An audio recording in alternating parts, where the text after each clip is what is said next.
આજનો આપણો પ્રશ્ન એવો છે કે આ બોર્ડની અંદર કેટલા બગડા લખેલા છે એ તમારે કહેવાના છે મને. આની અંદર બોર્ડમાં બરોબર કેટલા બગડા છે એ બધું જોવાનું છે તમારે. બરોબર, ચેક કરો બધા અને કેટલા બગડા છે એ ગણતરી કરો. બરોબર, તમારે ગણવાનું, બાજુવાળાને કહેવાનું નથી.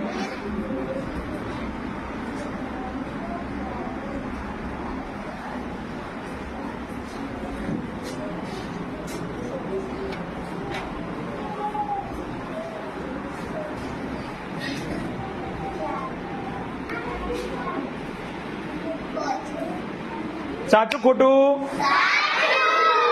નહીં, ખોટું.